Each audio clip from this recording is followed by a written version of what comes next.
you experimenting something?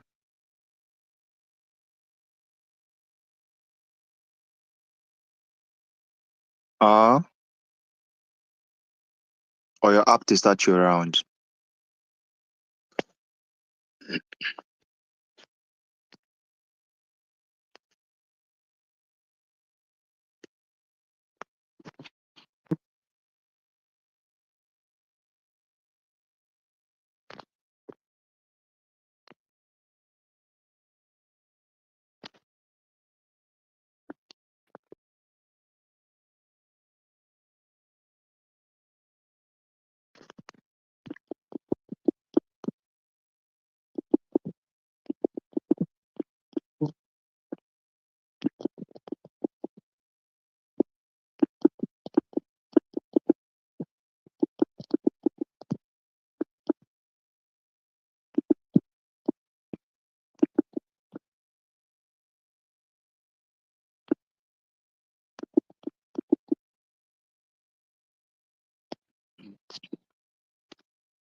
Okay.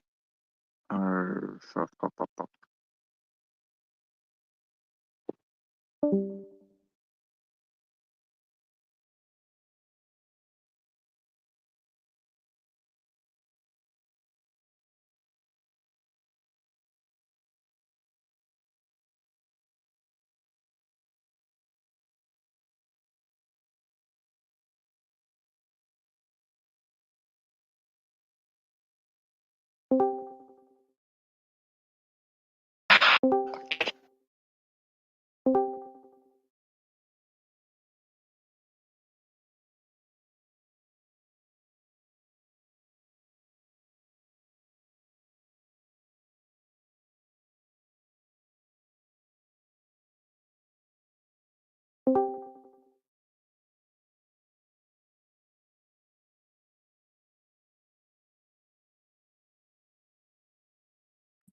James, can you hear me?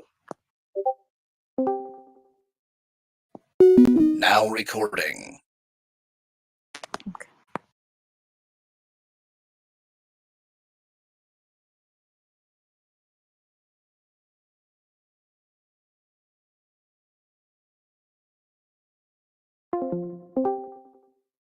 Clearly audible. Okay, let me set my timer. Then I will begin my speech in 3, 2, and 1. Chair, in a world in which each person's unique traits, experiences, and perspectives contribute to a society driven by diversity in thought, innovation, and interpersonal connections, we are proud to stand in proposition. A few points on framing. This is our preferred motion, and therefore we believe that the side of the House that then wins this debate is the side of the House that proves that their side of the world is better, that the world that they front for is more beneficial, not only to not only to one stakeholder, but to a multitude of stakeholders in this particular context. A few points of characterization. What do we believe a superhero genre does look like? We believe that firstly, it is important to note that superhero genres often depict unrealistic perspectives, including protagonists with extremely unnatural or superhuman ability. Secondly, we believe that the superhero genre in context has a lot of buy-in. There are very many individuals that are buying into this superhero genre. Why? We believe that firstly, the superhero genre is something that's very unrealistic, and therefore individuals buy into it because they're trying to escape from reality. Secondly, we believe that the superhero genre, in the vast majority of instances, is something that's selling a personality.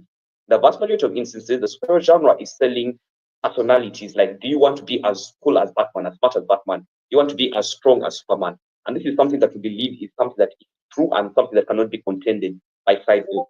This brings us nicely into my third level of characterization. We believe that the superhero genre coercively targets children. Why? Here, notice that in the vast majority of instances, children are going through a process in which they're actually trying to develop who they are.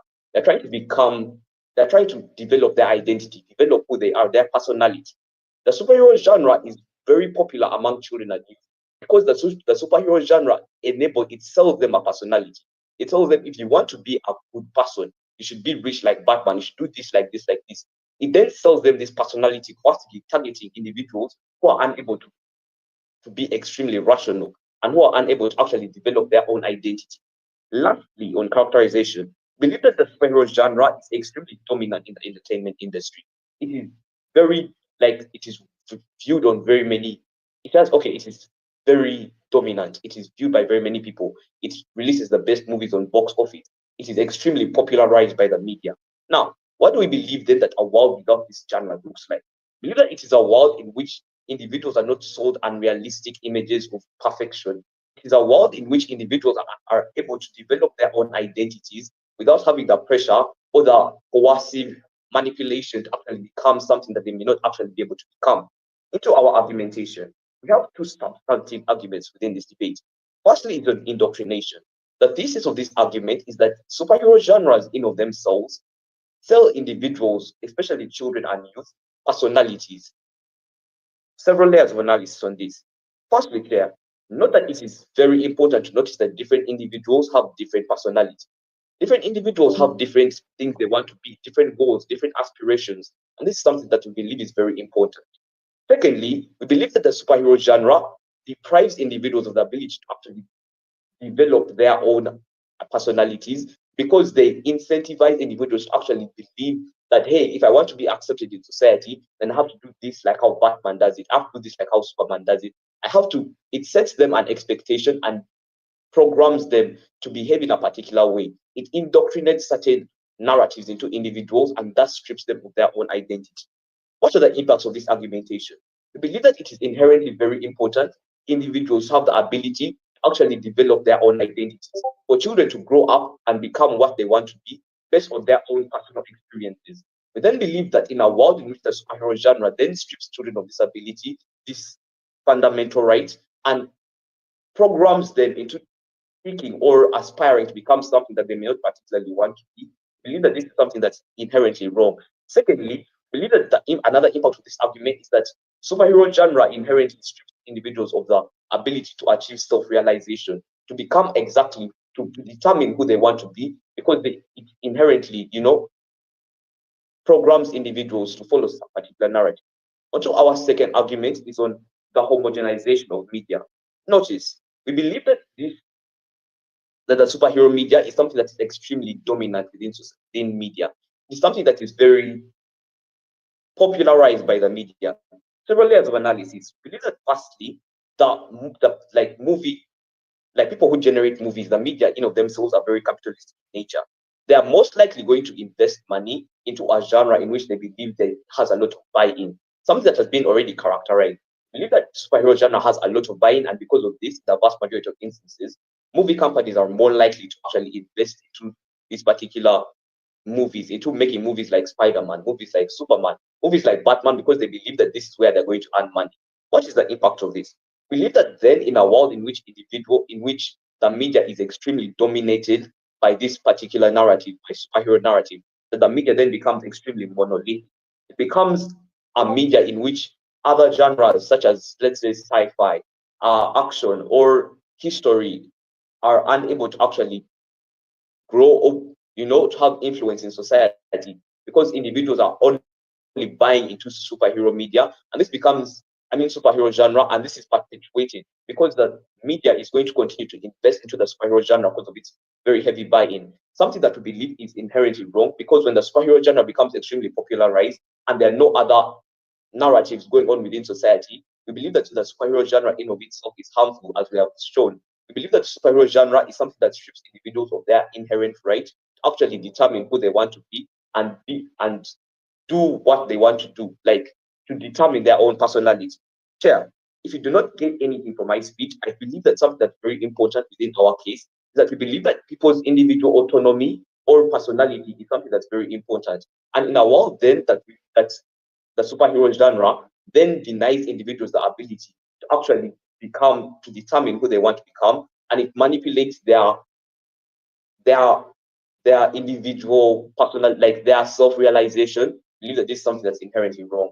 I'll take a POI for position. Yeah.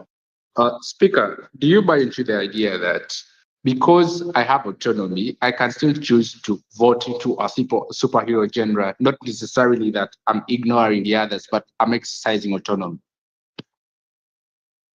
Thank you. Now, Chair, we believe that while choice is something that's very important and something that we do believe is a part of this debate, we believe that choice is not something that should be prioritized in this debate. We believe that while individuals do have choice, in the vast majority of instances, individuals are not going to make choices that best benefit them. Just because it's my choice to jump off a building, does it mean that then you should support it? Does that mean that you should prefer a world in which individuals have the choice to do whatever they want? No. We believe that yes, individuals do have their choice, but we prefer a world in which this particular media does not exist, because we believe that this media has inherent harms. So even though yes, individuals do have their right to choose, we do not prefer this world because it's manipulative and it is inherently wrong, and it is something that we stand against. I will rest my case. All right. Thank you, Speaker, for that speech. Exactly. Let me have the next speaker. A little of opposition. Can you hear us? Yes. The Pali Blessing. Yes. Okay. We are ready when you are. Okay. 3, 2, 1. The time isn't starting. Okay, 1. Okay. Firstly, concession that comes from side affirmative is that they think a lot of kids are involved. Secondly, they think that this actually influences how then their characters are. Then we also go on to understand this debate.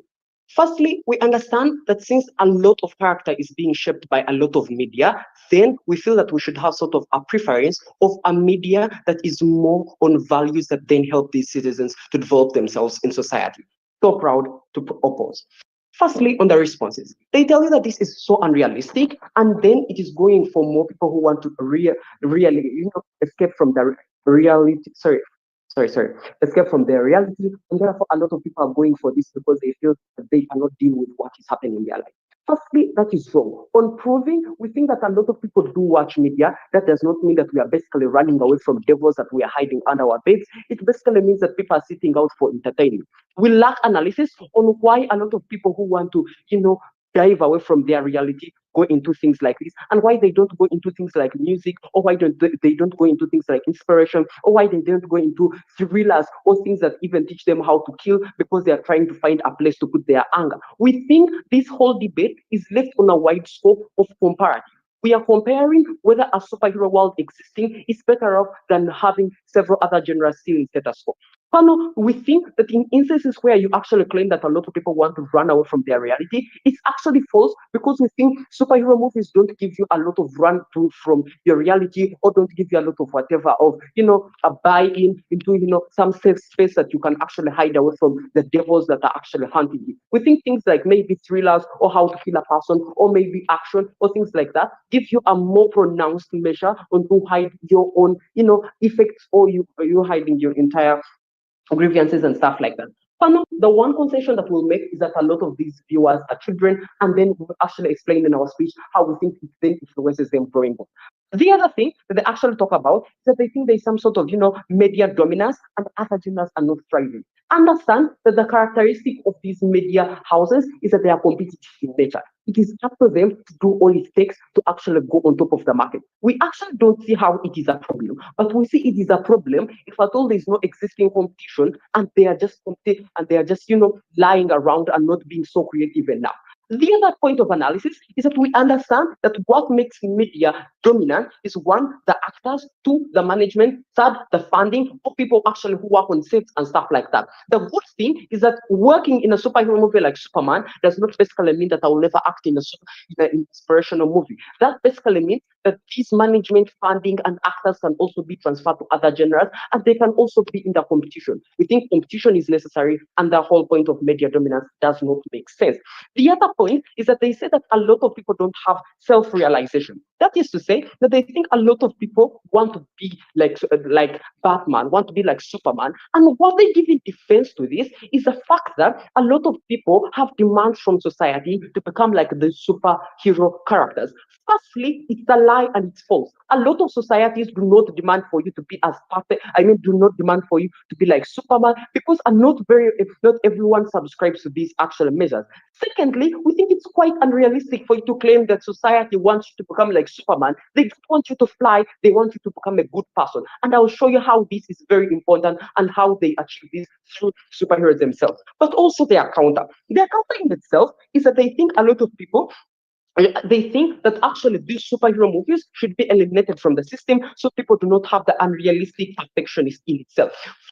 This shows you that they do not understand what superhero movies are. Superhero movies do not portray a perfect person. What they portray is a person who made mistakes and a person who wants to come out of them, a person who's willing to do sacrifices for the greater good. That is to say, Superman on different shows has been dragged for not being good enough to help people. And that does not show you he's such a perfect person. Instead, it shows you his life story to try to redeem himself from being what he is. Batman himself or other superhero movies, they show you that a lot of these people have their devils, have their criminals, have their things that actually have them as people. And it shows you a process onto which they become from the most imperfect people to most useful people in society that help them. It shows you the amounts of sacrifices they are willing to make. I mean, Spider-Man on different instances has lost a lot of girlfriends, and the more he's actually going busting his girlfriend, busting helping out people. It shows you how much people should be able to sacrifice to help the greater good, or how much you should be willing to let go to be able to implement or impact a lot of people in this. Personally, we think that this whole debate was narrowed down. Let's go back to a little bit of. Firstly, we understand that the creators in general want something that is touchy, but also they do not get off the original point of what movies are. Why? You know that a lot of people subscribe to superhero movies because they basically want to see the villain and the hero clash at the point. Let's also look at what the superhero movie looks like, something you don't get from a format. The superhero movie looks like them showing you a balance of good and evil. That is to say, you have a villain, you have a hero. And in every instance, they will actually show you how the villain, even at his best, actually goes down. The moral lesson you get from that is that evil never pays, that you actually have to, do good to be able to be on the good side or to earn. They actually show you this. But also, they don't make it so simple. That is to say, even when people like, Saw or people like Wonder Woman or Wonder Vision have so good powers, they actually bring out villains who are as strong as them. That shows you is that in the world or in our relationships, things are not going to always be simple. The villains that we face, or the crimes, or the bad things that happen to us are always going to match up to the standards. One thing you get from this superhero movie is sort of some understanding of what society is. We think that superhero movies give you a reflection of what society is in itself. We think a lot of people, we have a lot of villains in our instances, that is some people who are against us. We have a lot of bad things that we face. What a superhero movie gives you is an understanding that a lot of bad things are to come, but as a person, you have to learn to overcome them. While more people are more likely to buy into the ideologies that are presented by superhero movies. Firstly, a lot of people, go into understanding these movies and living with them. That is to say, these movies become them. They take tattoos, they buy t-shirts, they will literally even change their usernames on social media to things like Spider-Man or their profile picture. Why? They have liked the characters or dived into them. And when they dive into them, things like morality, which is our first argument, then come into play. A lot of people are more likely to be moral, upright, in instances that they are actually following the moral principles that are presented by superhero movies, which are bad never pays. And in instances where you have to do good, you have to put up some specific sacrifices. All these things are very important moral lessons. The other comparative that we make into this debate is that without the existence of superhero movies or without their dominance in the instance, it means other genres like horror, inspiration can thrive. And one of the problems we have with other genres is in instances where they do not actually promote some sort of moral ground, or they do not have a basis on which we can, have our children live, since most of them are screen addicts. Understand that the horror movie shows you that a villain has to win. Understand inspiration gives you a unrealistic point of view of success. Understand that all those movies don't have a basis which we can say that this is something to go for. What is exclusive in superhero movies is that they show you there is a balance between good and bad never pays. Good actually pays up. Thank you so much for being me.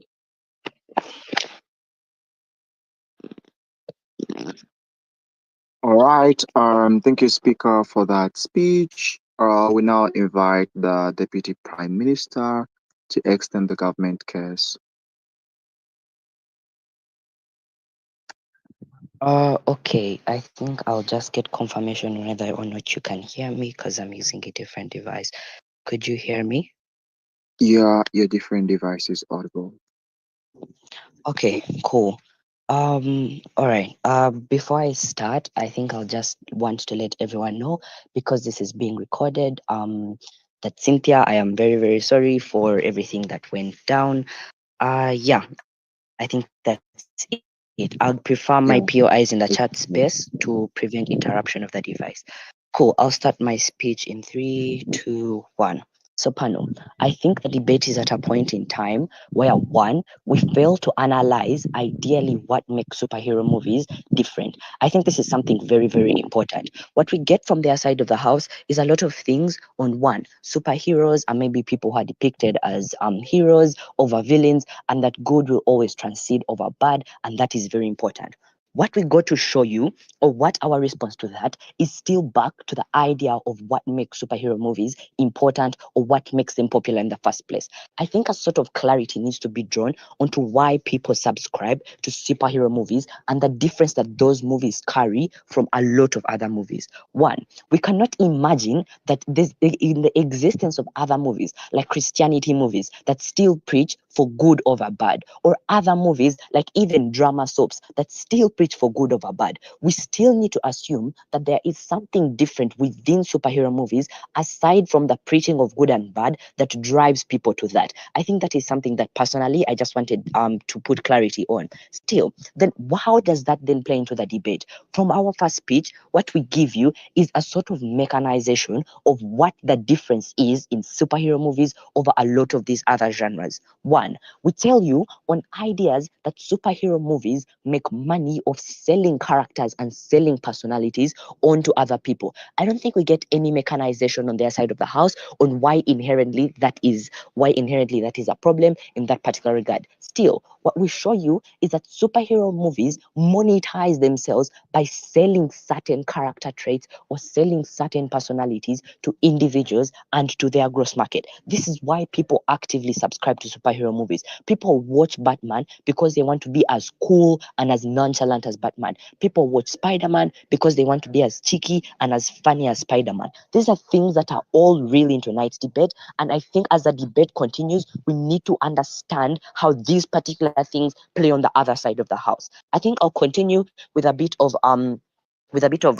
engagement on their side of the house. One, they talk about dominance in that particular regard. They say things like the entertainment industry is dominant in and of itself, and there's a lot of competition in that particular world. We say to them, one, it is wrong to assume that there's dominance and there's equal dominance. Two, we agree the existence of a lot of genres in this particular regard. We cannot say that the entertainment industry is competitive and yet we have a lot of artists actively working to join the superhero genre. What we show you is that competition only exists in one particular genre. Today there's going to be a movie about superhero A, and because it sells out, it gives a lot of working artists and a lot of authors the incentive to work in that genre and creates a lot of competition in that particular genre. What that plays out still in our world is it stagnates a lot of the imaginative abilities of these artists in this particular regard. Still things that we don't get from their side of the house. Again, on the ideas of how superheroes are good people and they're depicted as good people in and of themselves. But now what we show to you is one, on the difference of the personalities of people that we're selling this to. We concur that there's 8 billion people in this world and 1 billion people actively watch superhero movies. There's a lots of people with different personality traits, people with different stories, and people that you're trying to bring under the umbrella of one particular Batman, which is bad. Still, if we take them at their best, the superheroes are good people in that particular sense. What we show you is one, superheroes are good people and they do certain things because of who they are. We cannot grade 1 billion people and make 1 billion people think that they should do this particular thing, maybe because Spider-Man is as cheeky as he is or he's as kind-hearted as he is. We cannot give people or we cannot force people and limit them to be that. Why that is bad is that we limit people's ability to learn cognitively from their mistakes, but then also still B, we limit people's ability to actually comprehend real world scenarios and we bracket them down to mimicking certain superhero traits and certain superhero characteristics. Again, on the idea of how these things directly impact individuals and their cognitive ability to exist in this world, things we do not get from their side of the house. One, we think that people actively watch superhero movies because they aspire to be like these people. Because people watch Batman, a lot of social media frenzies are going to have people saying that they are Batman or that they and their friends subscribe to a certain Batman kind of mentality. The problem with that is that people want to be that thing. Still, what we get from our side of the house is on the idea that one, when you give people the sort of idea that they could have problems in their world, but if they do X, Y, Z that Spider-Man did, the problems will go away. You do not give people the opportunity to learn from their problems. You're creating a guide or a manual to people. You cannot give humanity a manual on what to do in this particular regard because that is bad. We think humanity thrives off ideas on being able to understand your situations and comprehend the problems you're facing and come up with real world scenarios. All those things are limited from their end of the house. I think I'll take a POI now. Okay, if there's no POI, I'll continue with my speech.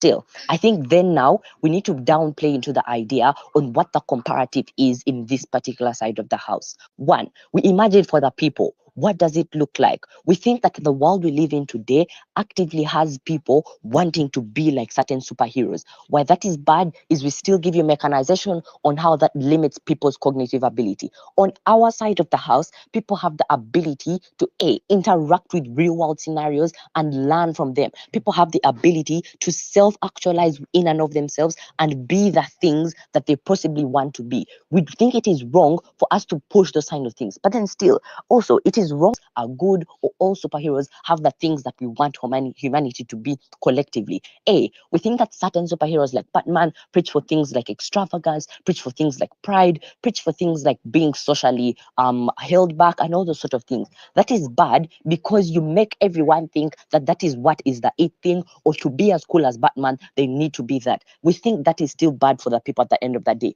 We need a world where people can be able to actually self-actualize and learn from these sort of things and be able to engage with real world scenarios and be the best version of themselves in and of themselves. Still, on the flip end, on another idea, on the idea of what it looks like for the cognitive ability of these writers, at a point in time where writers continuously urge, or where writers continuously compete with these superhero frenzies, or where each writer is striving to get the 15 minutes of fame that superhero movies give you, we think that is bad because stories like real life scenarios, or stories like probably stories of marginalized societies, or stories about just people's real world experiences are then stepped on. Why? Because everyone actively subscribes to superhero movies, and it limits, or it makes writers feel like the only metric of success, or the only way to actually be the best, is if they get the biggest blockbuster in the superhero genre. That is bad. Still, on the flip end, we show you that writers are able to preach other things for the continuity of the industry in and of itself.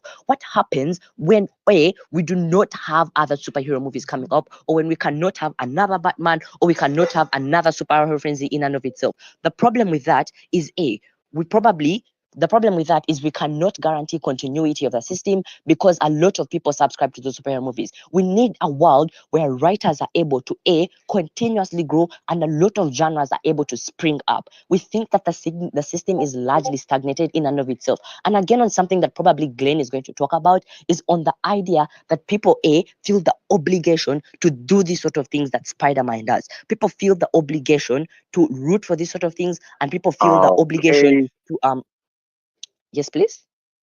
Your time is up. You're 15 seconds past the time. Okay, I think from Glenn, we'll just take it on from there. Thank you. Okay. All right. So again, there's a timer running on the text space where you see the project chat 3. Just like check there. There's a timer. It indicates how much time you have on the timer and how many seconds you've seated off your time. That said, let's have Deputy Leader of Opposition. Are you there? Yep. I'm confirming audibility. Yeah, you're clearly audible. Okay, thank you. Begin my speech in 3, 2, 1. So, Chair, understand that we argue with an affirmative team that comes and shows you the detrimental effects of the whole superhero genre, but they do not give any sort of comparative analysis or try to show us why the world is much better without the existence of the superhero genre. So I think at this point, we have the liberty to assume that world. So what we basically get from Team Affirmative is that they prefer a world without the 2019's 2.79 billion grossing Avengers Endgame. They prefer a world without 2018's Infinity War that grossed 2.4 billion, and also they prefer a world without the grossing of No Way Home, which produced 1.29 billion. And I think on such terms, I speak for the whole superhero, or I speak for the whole movie industry when I say that the world is a much, much better place for when you have such things as a superhero genre. So what do we get from Team Affirmative, right? From their first speech, they tell us that since you have unrealistic capabilities being displayed in this superhero genre, you probably deprive people from developing a sort of personality and identity. Now, I understand that this is something that is not necessarily true, because in 1938 or in 1838, when the world was first introduced to like the last son of Krypton, and that was the debut of Superman, the Superman comics, right? It was post World War II, and people were struggling and needed a way to escape from the tragedies that were unfolding like around them, right? You had very many people dying, and people were concentrated on things like violence. Most instances, you have kids getting traumatized because they see a lot of death around them. The reason why it succeeded is that it provided some sort of escapism from these individuals.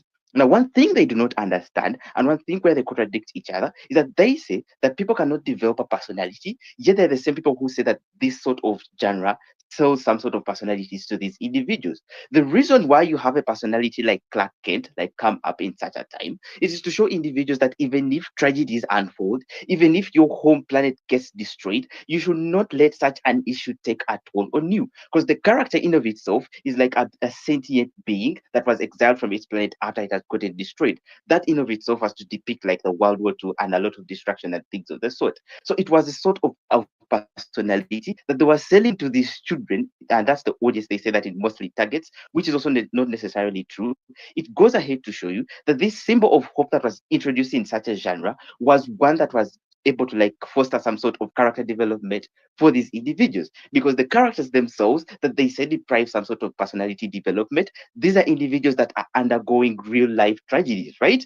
You have a character like Bruce Wayne losing both parents at such a young age, but this individual still grows up to become a symbol of justice and like try to like solve the sort of injustices and like fight crime at the end of the day. So the character development in of itself is something that's supposed to show a picture. It's supposed to reflect the real world tragedies for these individuals and show them that the world can throw terrible things at you, but you should not conform to such ideas. So this is something that they really do not understand. And if they continue to like present things like self-realization, which are also not necessarily true at the end of the day, these are things where they stand to lose the debate.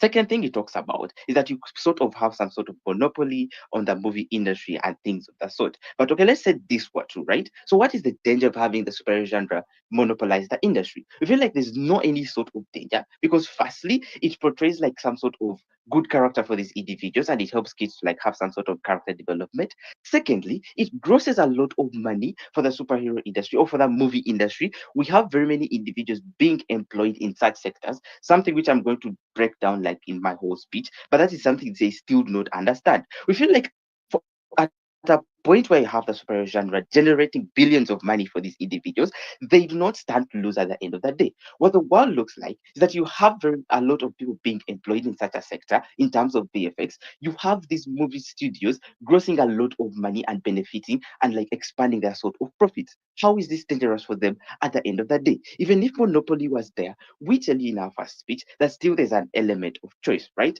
So let us get to their world. Let us say there was no existence of the superhero genre, right? And you have things like romance, things like Christian movies, like on the market at the end of the day. We feel like even if there was no superhero genre, these individuals still have that sort of autonomy to choose what kind of genre they want to go into.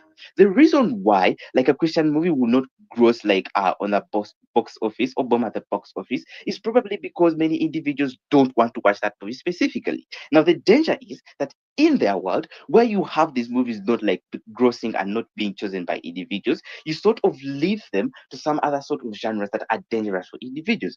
If at all we did have things like Endgame, you'd probably have a movie like John Wick being on top of like the movie box, right? This is something that is dangerous for individuals. They tell you that in their world, you have very many people conforming to fantasies and not like catching up with reality. But you understand that even in their world, this still exists, right? Where you have purely action genres, a movie like John Wick, which is all about exacting revenge and killing people while using a pencil, something that perpetuates brutal violence, you still have these individuals conforming to such a fantasy. Because even when Tom Cruise does not participate in superhero genres, he will participate in an action that shows you that you can like jump on a plane simply using a bike. Now we do not know which sort of like fantasy is dangerous for these individuals. We feel like at the end of the day, if it is fantasy that you're trying to fight, fantasy still exists in your world and it is more dangerous in such a world. At least we have individuals or we have movies grossing and they will tell you that these characters are based on fiction or they're fictitious characters from like the DC and Marvel universe, right? At least we have these individuals being informed that whatever they are watching is a fantasy, right? We have some sort of way to like sort of control that sort of conforming to fantasy and escaping from reality. But in their world, you still have people conforming to fantasy, and there's not some sort of like deterrence that is in existence in their world. So they not only lose out on the benefits that come with the superhero genre, but still the problem is not solved at the end of the day.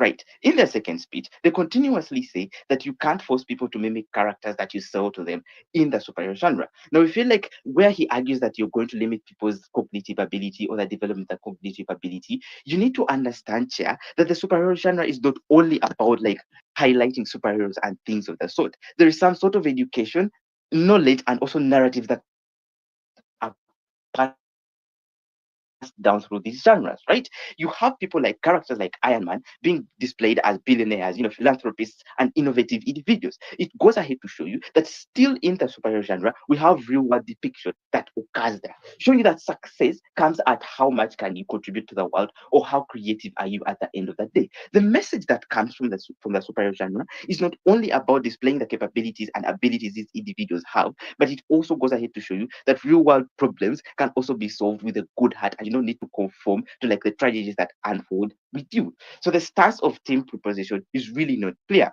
Because if you say that society demands individuals to fly, something which is not necessarily true, if you say that monopoly is something which is bad for the industry, yet these movie studios are grossing a lot of money, come and show us how you're taking care of these specific actors and how they're more inclined to like prefer a world where they're not grossing all those billions of money without the existence of the superhero genre.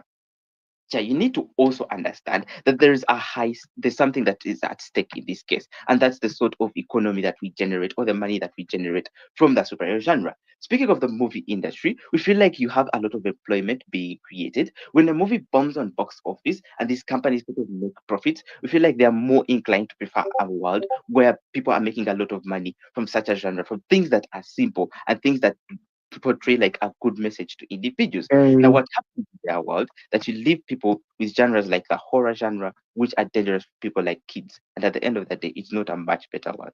That rests my case. All right. Thank you, Speaker, for your speech.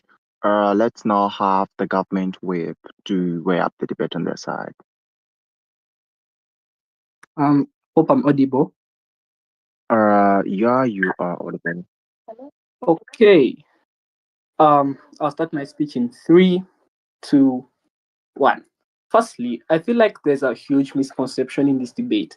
Team opposition thinks that what we are fighting for is that people are going to have incentive to actually do the unrealistic things that they see in these movies. Notice, we tell you that that's not inherently what's happening in status quo. At a point in time, which we do tell you, what we are arguing is people have more likelihood to mimic the personality traits that are sold within these movies. Team proposition comes out and says that, hey, people are just going to start mimicking, that they'll think that they can fly like Superman, that they can think that that's also symmetric because fantasy movies show the same thing. No, what we are saying is that they are more likely to mimic the identities and the personality traits that they see in these movies. Okay, with that being said, what's Obstance on this? Obstance is very problematic. They come out and say that, hey, it's very good for you to actually mimic these identities as long as they are moral. Why is this particularly problematic, and why is it very detrimental in this case? We show them it's inherently wrong for people's identity to be shaped into what's being seen into these superhero movies. For example, Clark Kent always wants to be the savior. He always wants to be the kind, humble guy. It's inherently wrong for these people who actually watch these things to have more buying into that specific personality. Second piece of analysis we give here on why this is much more likely. We told them at a point in time in which the people who mostly buy into this stuff are mostly the youth, mostly children who don't have cemented personalities. This looks like a world whereby children are the ones watching these superhero movies. That's at least the majority of the vibe. This becomes problematic because they're coercing identities onto these people. Sadly, we told you in first speech the coercive power that these movies have at a point in time in which the narrative spread by these superhero genres have been popularized and it's highly dominant in status quo, a concession that they also make. This becomes problematic because the viewers get this sort of ideology that they have to have that sort of identity. And I feel like Walter spends a lot of time on this. He tells you that at a point in time in which I hold much admiration to these people, I'm going to have incentive to want to mitigate the problems I have in status quo the same way that they did it. I'm going to have incentive to have the same personality, the same character trait that Superman is having, that Spider-Man is having. Why is this particularly problematic? The metric I'm going to use on this is the magnitude of impacts. On our side, we get people losing the autonomy to have their own personalities. This becomes problematic because you cannot self-actualize when you do not have your own characteristics. You cannot maximize your potential, yet you're just a carbon copy of what you have seen on TV. It looks like, hey, just because I see James is performing well in debate, I'm going to also want to copy his style. At a point in time, which I'm just becoming a carbon copy of him, I can never maximize my potential. We feel like it becomes particularly problematic to the viewers and the stakeholder in this debate. Second thing he tells you, you lose your cognitive ability and you lose a sense of realism. Notice, at a point in time in which these ideologies of mitigation for the problems you face in status quo have already been depicted in you. An idea that comes from fast speech is that it looks like indoctrination, that, hey, I should solve my problems with humility and kindness. Unfortunately, that may not always be the best option in status quo. It becomes bad because people do not have the ability to actually choose how they should mitigate their issues because they've been coerced into this sort of setting.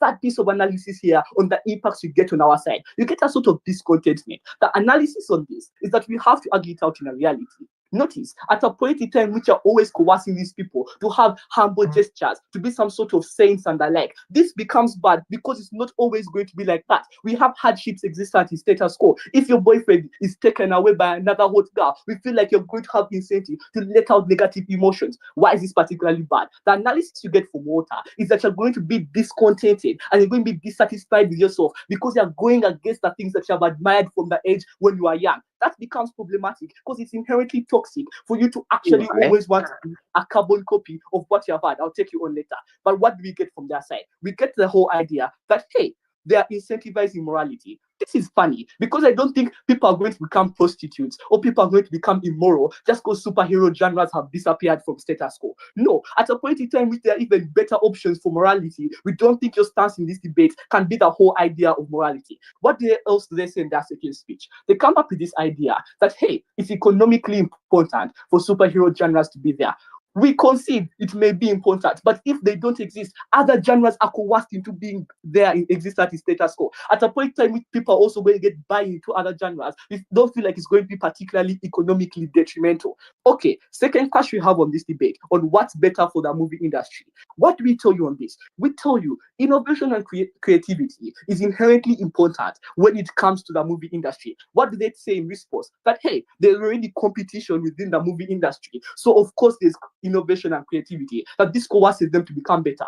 We concede there is competition, but in which genre? The competition in the movie industry is most likely to be in the superhero genre. The analysis you get on this is from fast speech, that these people are capitalistic in nature. This looks like a world whereby they're going to only have incentive to actually buy into the genres that are being popularized by the media. This becomes problematic because these writers and the directors and the like lose a cognitive ability and the ability to actually have innovation and creativity for things that are actually going to be more important for other genres that could actually interest people. An analysis that comes here is that it's very important for people to have innovation and creativity because you maximize traits. This is a thing that comes from Walter and the first speaker at the end of the day. He tells you it's important because what does current status quo looks like? This looks like a world whereby Marvel released tons of superhero movies and you don't know even any horror movie that came out or any fantasy movie because what's being popularized by media are the superhero movies that are coming out. We feel like that cuts off people's ability to choose what is actually going to maximize their utility when it comes to entertainment or when it comes to watching the movies they like. I'll take you on that POI. Okay, you have missed your chance. So what metric do we use for this? I feel like if you're doing the adjudication here, you need to realize what is better. On the comparative, we tell you our world is significantly better because we front for other genres to actually have a chance to be seen by other people. This becomes better on the whole chart of identity because other genres do not exacerbate certain personality traits. You can't see a horror movie exacerbating things like you should be humble, like you should be kind, and you should always be the better man. This means that there's less likelihood of people being indoctrinated into these certain personality traits and these characteristics. Secondly, people actually have the ability to self-actualize because personality traits and characteristics of the people they see on TV have not been cemented into their minds. Thirdly, it's always going to be better for the movie industry because we maximize the choice of the viewers. This looks like a world whereby I don't go on Netflix and majority of the things are superhero based. No, it looks like a world whereby different genres exist. For example, if you want to make a reality show keeping up with the cranes, it's going to actually have buy-in because the popularization of superhero movies is not necessarily dominant in status quo. Secondly, it's actually better for the writers because this incentivizes them to be innovative and creative because we now know it's not going to be a movie about what's most popular or about what people have more buy. They're incentivized to make something that's much more quality, that's much more better in status quo. We feel like with that, I end my speech. Okay, I want to thank the speaker for that speech. Just give it a few seconds. I want this timer to end, and I just like start another timer. Yes, thank you. Opposition whip. I don't know whether you can hear me. Yeah, audible. I can get you. And also confirming audibility. Yeah, you're still audible. I just love these rounds. No network connection. But if it's a physical tournament, people will have all sorts of complaints. Anyways, yeah, you're audible. You can just like start your speech. Okay, just a second. So I start my speech in 3, 2, 1. Notice one thing, Chair, about the debate. The debate has largely been about a superhero genre. That is to say, whether Prop prefers it or does not prefer it. The entire focus within the debate is that by the time you prefer something, it means you see a problem that exists within that particular genre. This is entirely what we get from proposition. Firstly, they tell us the reason as to why most likely they do not prefer that one is largely on two things. Firstly, on homogenization, but secondly, on indoctrination. The analysis they give us that, hey, notice that is actually depriving people the ability to develop in that regard. What we tell them in response, that the superhero genre is largely consumed, or probably the bigger audience are children. That is to say, these are individuals that have the incentive to develop at an early stage. Most likely, they do not have that ability to be rational on decisions that they make. What is important for them at that extent or at that age is to have an environment that gives them to focus on things like self-development, that gives them to focus on things like morality, that gives them to focus on things like the power of individuals' actions to probably effect self-actualization in that regard. That inherently means that at a point where these superheroes have certain character traits, like they are brave, they are courageous, and always value right over wrong, it inherently shows this audience that it's important to move that way. We are not inherently saying that you must be having the ability to fly, but the bigger question is that is the character trait that you're mimicking important? Secondly, is it morally right for it to exist within this debate and within society? Thirdly, even when they argue out and tell us that, hey, you should have the ability to develop them yourself. What we think from our side of the house, that yes, that is true, but you should have the ability to be brave. You should have the ability to be courageous.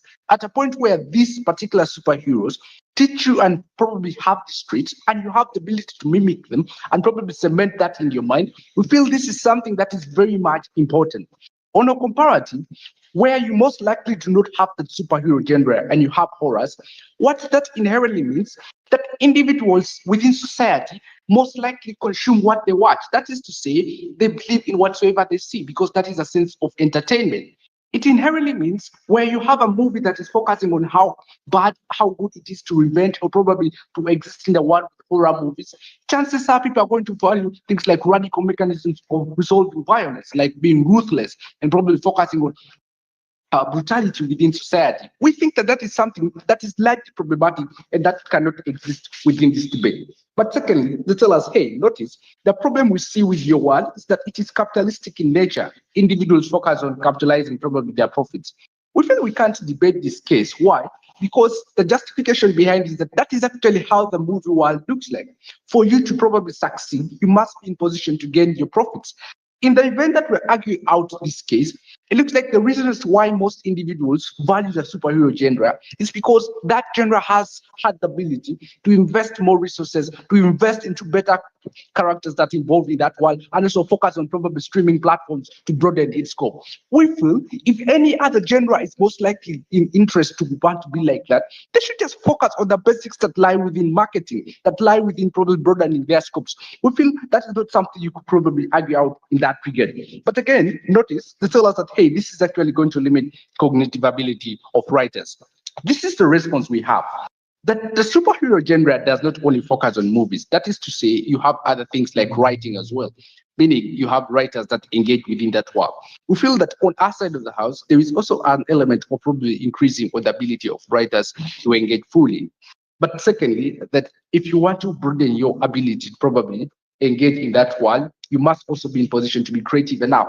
That is to say, if those particular writers that feel they're limiting their abilities want to also engage in that work, they should also have the ability to probably write more. They should have the ability to market more. They should have the ability to have more captivating stories. But notice, on analysis still, that we are not saying that the entire audience or the entire movie lovers are largely focusing on superhero genre. At a point where we have autonomy, it means there are those individuals that are going to focus on other things like maybe writing, right? Like maybe reading. There are those that are going to focus on romance. The focus of the debate is that when we have the superhero genre, is it of some benefit within society? But then this is what we tell you, that, hey, I think it's important to notice how this shapes the course of society on two things. First, the power of individual action to effect change. That is to say, that individuals have the ability to effect change. Why? Because we feel that there is a cemented personality trait that exists within these children right from a young stage. That is to say, they have the ability to question what is wrong and probably focus on what is right, and want to probably have a positive impact in that regard. But secondly, is on the selfless action and courage. Because what you see within the superhero genre is that these superheroes, what we tell you is that these are individuals that are selfless, right? That is to say, they're most likely focusing on how they can help people. They're focusing on the courage that they have within themselves and addressing those challenges. Is that individuals have the ability for self-growth within that particular idea, within that particular world. That is to say, if they want to probably live like Batman, they should have the ability to be brave and probably confront challenges head on. But secondly, that it also impacts on the individual's ability to make choices. That is to say, because they know what is right and wrong, they should have the ability to question it and also effect change and probably the choices that maybe they make within that regard. This is what you most likely get on economics, because we feel that there are individuals that benefit within that regard. Things, people like the box office, right? Producers and casts and whatnot. These are like individuals that source their money or their employment from particular genres. We cannot actually ignore the fact that they exist within that regard. What we tell you is that notice there is also a need for creativity to exist. That is to say, at a point where we have superhero genres, notice these are like works of fiction that individuals have to probably write a story. They have to draw some pieces of art. That inherently means this gives them the ability to be creative. But notice, even the audience, especially the children, have like a sense of imagination. At a point where people even live in a fantasy world, right? We feel that this audience has that ability to imagine. It means you are actually helping these children to reason more. You increase on their cognitive abilities to reason further within society. But this is what most likely you get from outside the house. First, that there is a benefit that you get imagination within the audience. That is to say, when individuals have the ability to imagine outside the world, beyond the spectrum, it's like you help them also to solve challenges when they focus back on the world, in the real world scenarios. That is to say that because they have that ability to reason much, they're most likely going to draft solutions to help in society in that regard. But I think 4 conditions took part in the debate. First was on the idea of self-identity and self-actualization and who wins this clash. We told them that the idea of self-identity largely focuses on those the audience that we have in the debate. And the larger audience we tell you in our speech, other people, other young children, right? Because in status quo, we feel like what most likely controls the lives of this audience is TV. You find that most children are at home alone with TV. Parents are busy with work schedules. That is to say, most likely many children learn English, not that they have gone to school, but because they watch SpongeBob. In the event that these people have to grow brave, have to grow morally upright, this actually gives them that room to question what is right and wrong. But secondly, is on competition. We feel that competition is actually something that is important in the debate. Notice what Prop tells you, competition only exists in our world. We told them competition, the reason as to why you have the superhero genre have larger buy-in is because they have more incentive to work hard. They have like a bigger buy-in, so they have to maintain it. They have to invest in more resources. If at all, any other genre wants to strive, they just have to follow that basics. That is what we feel that is a favorable market for competition in that regard. But the idea of congestion on interacting with the real world. Okay, thank you again. The time got done. Your 20 seconds about the time. Let's have opposition to start their reply. Okay. Very audible. Here you are, audible lesson. Okay, again, 3, 2, 1.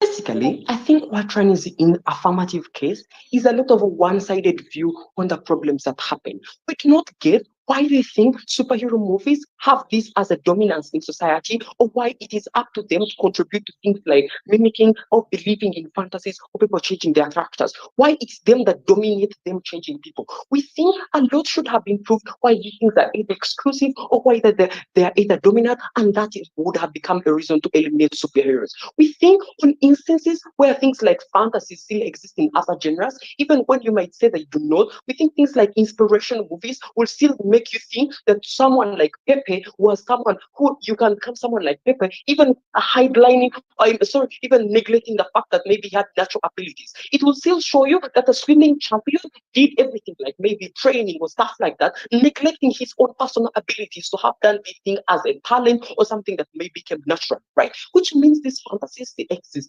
We think that we do not get some problem solving. See, if at all you eliminate something like superhero movies and you still have this dominating because collectively other genres still have these problems dominating, we still don't get any problem solution. But secondly, we don't get what is the problem with dominance. I mean, you do not remove the concept of dominance by just removing the top dog, by the fact that even when you remove Spider-Man out of the system, you're still going to have someone like the Nun then dominating because he was right behind Spider-Man when he was dominating the screens, which basically means that you still have the concept running, and then you do not get what the problem is if at all people are willing to invest in a lot of time and make sure that their money really counts. They think that things like morality are not there because they think other sectors maybe provide a better off method, because things like Christian movies. Understand that Christian movies in itself, as an example, gives you one-sided view. Why? We think a lot of genres focus on a specific, part, and they are giving you one-sided view. I mean, the Christian genres will only focus on showing you how you become good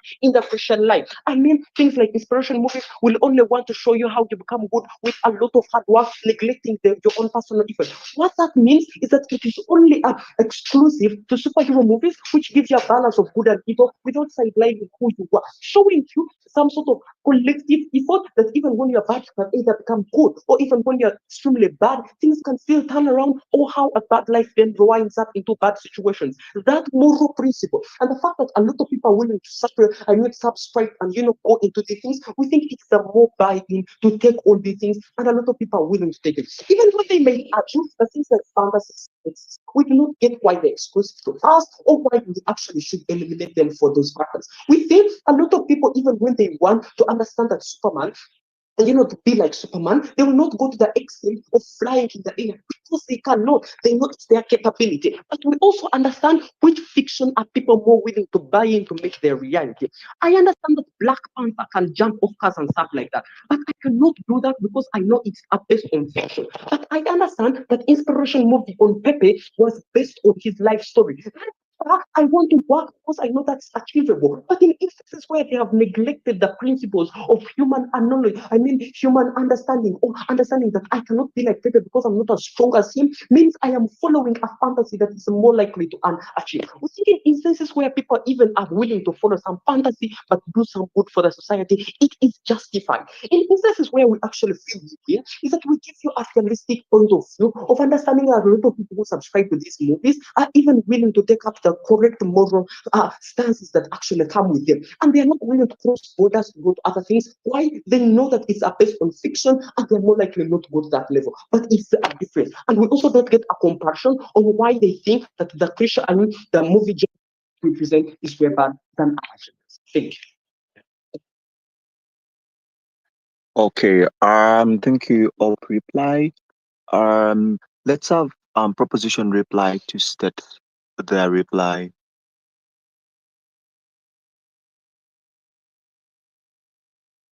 Okay. I think largely I'm just going to do this on blood-bank intuition. A disclaimer, though, is how the round went does not reflect my IQ in and of itself. Cool. I'll just start off with a couple of things that I think were important that they did not probably mention. One, it is wrong for them to ignore the idea that I give you in our speech of the continuity of the industry in and of itself, and how when you reach a point in time and you do not have a lot more superheroes coming up, what does it mean for the industry in and of itself? I think that was just a really small thing that they left out that I felt personally was wrong. Again, I think I'll just give a lot of clarity in this speech and how all that plays out. One, on the ideas that they talk about, on how people self-actualize and how that is important, and ideas of dominance. We show you that people do not watch superhero movies because of the good versus bad aspect in them. If it was true to that, then the superhero movies would not be dominant. These are things that I talked about still in my speech. Still, we show you that the reason they're dominant in and of themselves means that there's an aspect in them that people buy into largely, but then also find really entertaining, which is the idea of the personalities that they sell. We give you the pragmatic impact of the selling of those personalities and how it directly impacts people. Things that they concur to are true, and we do not get any mechanization of why our analysis in that regard was wrong. Still, I will continue with that particular regard. On the idea of how people buy into that, we hoped it would be intuitive that when people pick a certain one thing in an industry and a billion people choose to do that, which again their second speaker concurs to, because it gives us sort of ideas on how maybe $1 billion go to box office from Marvel movies and all that. We think that if you regard or if you disregard superhero movies, you lose the dominance that they hold over the industry because they're the only genre that give people the idea of characters to buy into. Still ideas that we didn't get characterization from on their end. I think in the last minutes I'll just give a comparative on both ends of the house. If we concur to the idea that people buy into superhero movies because of the aspect of characters in them, we still believe that people actively want to be like those characters, irregardless of wanting to fly. People want to be as funny as Spider-Man, or people want to be as cool as Batman. The problem is you do not give people the free will or the opportunity, especially young people, to be themselves and freely express themselves and discover themselves. The problem with that, we give you in our speeches, where you have a degraded system of people at the end of the day. I think still those are things that just needed clarity in that particular regard. On self-actualization, I think we largely win the debate. Still on the idea of continuity of the system, we still win the debate. The largest thing that they probably talk about is how dominance could be by other industries, and we show you how that does not play out. We have a problem with the characters that these people sell to other people, even on the intuitive idea that when people think they cannot achieve a certain thing, Glenn gives you a sort of idea that probably Spider-Man could have a lot of girls on his side, and when people feel like they want to be like Spider-Man and they do not achieve that, or when society thinks that Spider-Man is cool because of that, then the people who cannot be like Spider-Man or as cool as Batman feel left out, and people feel bad when they cannot achieve the social standing that these movies make them feel like they should achieve. We think that is inherently bad. And also, lastly, on the idea on probably the writers and all that, we think it stagnates people. These are mechanizations that came from our side of the house.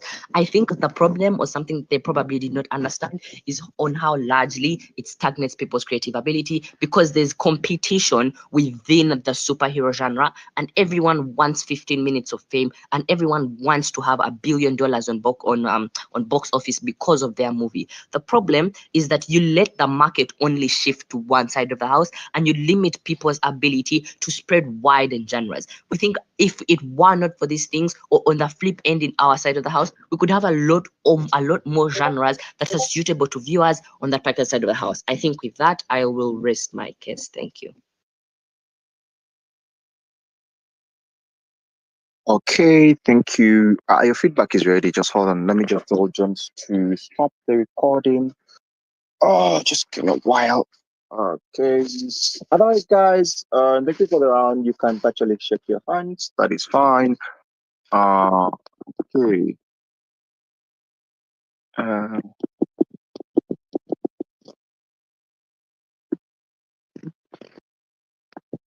right. So cool. I guess. Hold on. I'm just waiting for the response. If you stop the recording.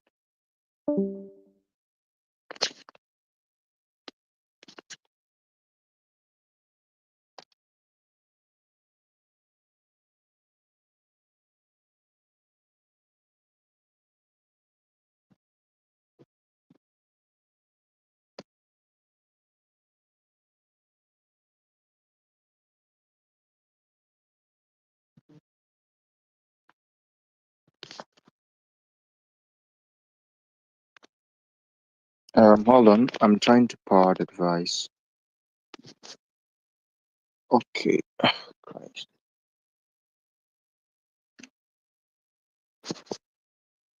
Here's why it's entangled.